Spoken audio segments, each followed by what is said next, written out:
Hello everybody and welcome to another video.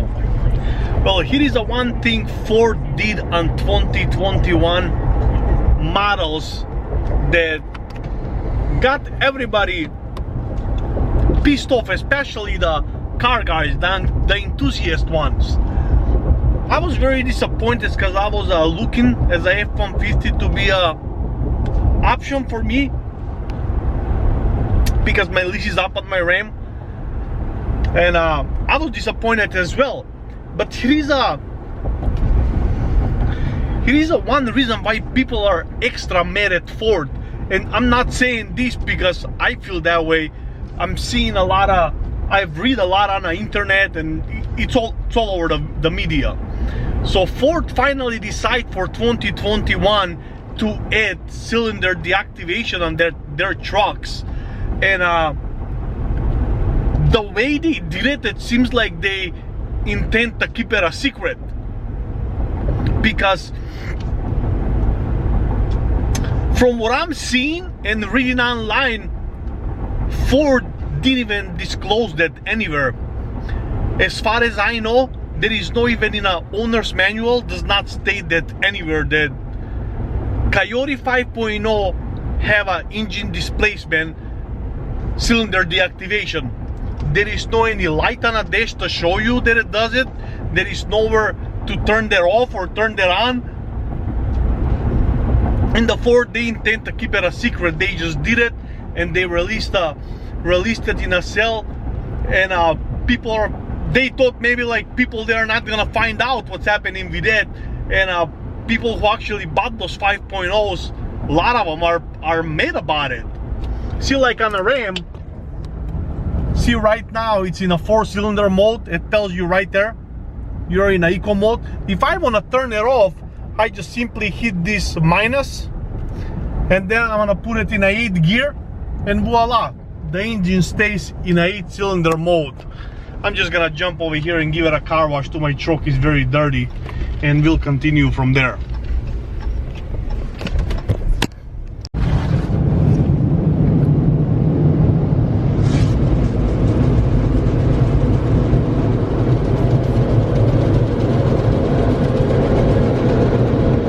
Okay, so now that we're out of the car wash and truck is looking much better, let's continue on.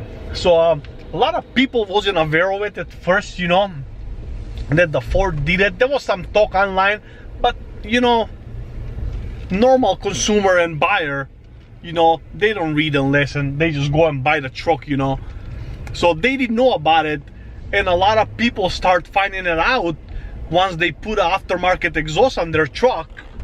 And of course, when it goes into the 4-cylinder, it sounds like a diesel truck engaging the jack brake, exhaust brake, you know. It sounds horrible in my opinion. I had to deal with it because Chrysler had that system. That was the first one in the industry. They put that multi-displacement system on their trucks. I believe was back in early 2000s and whatnot, when a Hemi came around. But yeah, I hated it then. I'm still hating it till today. But Chrysler had it sorted out pretty good, guys. Believe me, if you don't know about it, you know, it's hard to detect that it's there, you know. But me, I know about it, and I've been around Chryslers for a very long time, and now I know how the engine behaves. I can detect it when it comes on and off, you know. But the Ford guys, this was like they got blindsided by this, you know. They didn't expect that, they didn't know, and now they have it on their trucks, and they are not very happy about it. And be totally honest, and I wasn't happy when I find out, because I gotta admit, guys, the Coyote 5.0 from Ford is a one incredible engine. I mean, it really is a masterpiece. It's a smaller displacement that picks a lot of power, revs up to the moon and back, and can handle the boost and makes an incredible amount of power, guys. I mean, that little engine, it's no joke. It's no joke. Chrysler 5.7 has nothing on that fucking motor. Believe me. Stock for stock, they make it the same power, but you start modifying that 5.0, forget about it. There is a YouTube channel Alexandro Flores, maybe you guys have heard of it. He's talking about Mustangs 5.0, and he got a friend of his. He just bought a F150 short box, short bed, and they twin turbocharged it. Little motor, guys. He made, like, on an E85, he made over 1,000 horsepower to the tires. That thing is insane. You start modifying that 5.0, makes insane amount of power. And not only it can make the power, it can sustain, you know. He love boost, you know. I mean, if you run around 10 pounds boost on that motor, you're gonna drive it for 200 plus thousand miles, you know, and it can handle it just fine. Incredible motor. And I was very disappointed when I heard about that they put a multi-displacement, I mean cylinder deactivation. And the worst part is why Ford didn't indicate that they did that, you know. I mean, they should know their customer base, you know. I know what's the reason why they did it, you know. The CAFE standards, the EPA is pushing them to make those engines more efficient, but still they should give option to their buyers. If they don't want it, they should be able to shut it off. Why they didn't do that, I don't know. That's to me, that's very annoying. I hated it when I had it in my Chrysler 300. I didn't have an option to shut it off. I hated it. I hated it. I really did, because you can put an exhaust and it sounds like shit. Sometimes it's annoying around town to have it. Have a slightly vibration when it engages. I hated it. I really like to have an option to shut that off. Like right now in my Ram, all I have to do is hit one button over here and runs in 8 cylinders all the time. It's great. I mean, some people like to save fuel. Hey, you know, keep it on. If you don't like to save fuel, turn it off and you have a smooth, nice V8. Ford should have done it better. I hope Ford engineers gonna come across these people that they're not happy about that, and they're gonna put some kind of thing, button or something that disengage it to shut it off when you don't want it on, you know. I mean, why people paying you $50,000, $60,000, $70,000 for the truck? They should have an option to shut that off if they don't want it. They should have an option. I mean, you Ford engineers, Ford Motor Company, you put that on, it's fine, you know. You like to save fuel. For some people, we love to have it on all the time, but some people don't want it, and if they pay that much money for the truck, they should have an option to shut it off, guys. I hope Ford engineers gonna come across this video, or they're gonna come across the lot of talking that is going on in the media, social media, and on the forums and online and whatnot, and see how mad people are to have that, guys. They're mad because they cannot shut it off. I hope Ford gonna address this situation for 2022 models. Just put a button on a dash. Put a button on a dash. Disengage it.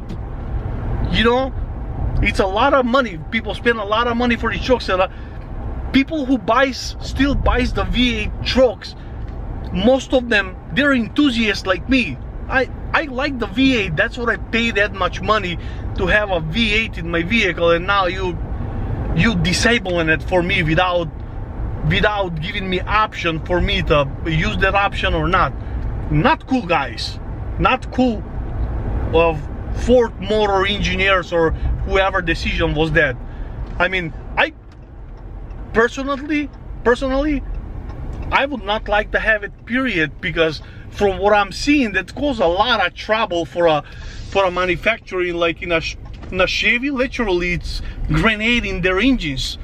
Their engines are blowing up because of that right now. They have a big problems, and a lot of people think that takes the durability out of the motors. I think there is a lot online about the Chrysler engines. They have a lot of failure. The lifters are freezing up and they are destroying the camshaft after so many miles, and that's causing by that cylinder deactivation. You know, that people hate it. Believe me, people hate it thing. The reason I am keeping that on in my truck because I'm leasing my trucks, you know. I'm leasing my trucks. If I would have bought to own this truck for a long time, I would have disabled it permanently. I would never have it to come on, because I know that on a long term that causes problems, in my opinion, from what I've been reading out online. So my lease is coming to the end with this truck. I really love dearly this Ram. Is a beautiful truck, but I was looking at F150 with a Coyote 5.0 V8 potentially to buy it or to lease it or whatever, but now that having it on, that was the only truck out there that came without cylinder deactivation, and now guess what, F150 have that too. I am very pissed off and disappointed, but it is what it is. Hopefully for 2022 model they're gonna address the problem. Thank you very much for listening, guys. I will see you soon with another video.